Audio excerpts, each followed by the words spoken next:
Hello मित्रों, जय श्री कृष्ण। स्वागत है तमारू अमारी गुजराती फूड रेसिपीज चेनल में। तो आज આપણે બનાવશું ડુંગળીના ભજીયા કે ડુંગળીના પકોડા। તો આપણે આ ડુંગળી લીધી છે 10 થી 15 આપણે નાની નાની છે એને ફોલી લીધી છે। આપણે તીખાની ભૂકી છે એને અધકચરી ખાંડી લીધી છે। એક ટુકડો આપણે આદુ જોશે ને મરચા છે તીખા, ધાણા ભાજી જોશે, આપણે આ ચણાનો લોટ છે ને ચોખાનો લોટ છે આપણે જરૂર પ્રમાણે લેશું, હિંગ છે ને મીઠું છે, તેલ જોશે આપણે। तो पहला આપણે આ ડુંગળીને સુધારી લેશું। તો આપણે આ ડુંગળી છે એને આ રીતે લાંબી લાંબી એકદમ પાતળી સ્લાઇસમાં સુધારવાની છે આ રીતે। તો આપણે આ રીતે ડુંગળીને સુધારી લેશું।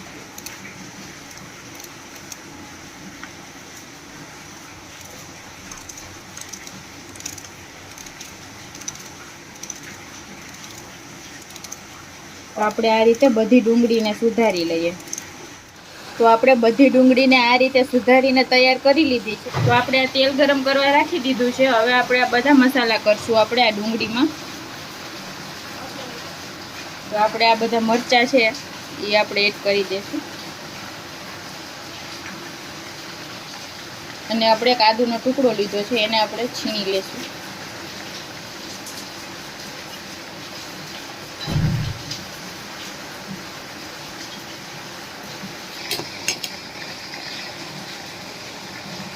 હિંગ એડ કરી દેશું અડધી ચમચી જેટલી અને આ તીખાની ભૂકી છે આપણે મરી પાવડર એ આપણે એમાં એડ કરી દેશું।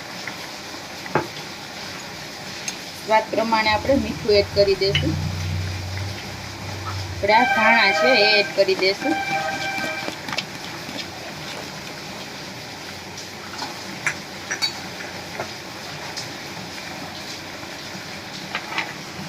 तो અત્યારે આપણે 1.5 ચમચા જેટલો ચોખાનો લોટ એડ કરશું। આપણે આ લોટને જરૂર પડે એમ એડ કરવાનો છે। 1 ચમચો આપણે આ ચણાના લોટ એડ કરશું। હવે આપણે આને એકદમ સરસ હાથેથી બધું આ રીતે મસળીને મિક્સ કરી લેશું। જો પાણી જરૂર પડે તો જ એડ કરવાનું છે, નહીતર આપણે નથી એડ કરવાનું। એકદમ સરસ મસળીને એડ કરી લેવાનું, મિક્સ કરી લેશું। આ રીતે બધી ડુંગળી અલગ સ્લાઇસ થઈ જાય।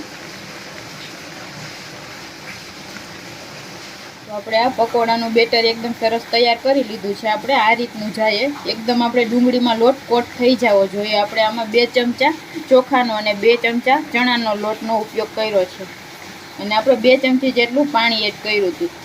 તો હવે આપણે આના ભજીયા કરી લઈશું। તો આપણે તેલ પણ ગરમ થઈ ગયું છે અને બેટર પણ તૈયાર થઈ ગયું છે। તો આપણે થોડા પાણીવાળા હાથ કરીને મીડિયમ સાઇઝના પકોડા બનાવી લેશું આ રીતે।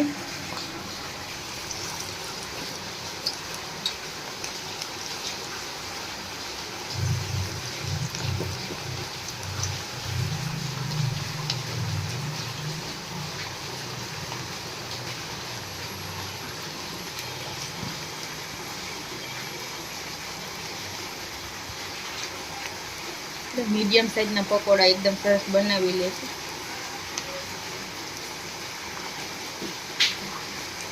आने बीजी बाजू फेरवी लेशुं। एकदम सरस क्रिस्पी थाय एवा आपणे आने तળી लेवाना छे।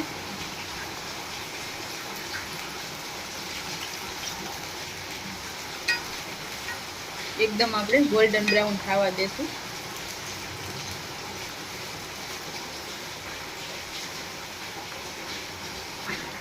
तो एकदम सरस आपड़ा भजिया गोल्डन ब्राउन थई गया है। तो हवे आपणे आने काढी लेशुं।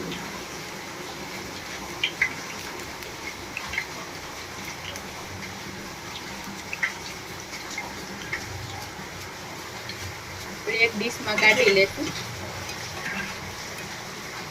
अने आ रीते आपणे बीजा भजिया पण तैयार करी लेशुं। तो આપણે બધા ભજીયા આ રીતે બનાવીને તૈયાર કરી લીધા છે। તો આપણે આને ટમેટા કેચઅપ સાથે સર્વ કરશું। એકવાર આ રીતે જરૂર બનાવીને ટ્રાય કરજો, એકદમ ટેસ્ટી લાગે છે અને એકદમ ક્રિસ્પી બને છે। તૈયાર છે આપણા એકદમ સરસ ક્રિસ્પી ડુંગળીના ભજીયા। તમે આને ટમેટા કેચઅપ સાથે ખાઈ શકો છો। તો તમને અમારી આ રેસીપી કેવી લાગી? જો અમારી રેસીપી ગમે તો અમારા વિડીયોને લાઈક કરજો, શેર કરજો અને અમારી ચેનલ છે ગુજરાતી ફૂડ રેસીપીસ એને સબસ્ક્રાઈબ કરજો। Thank you.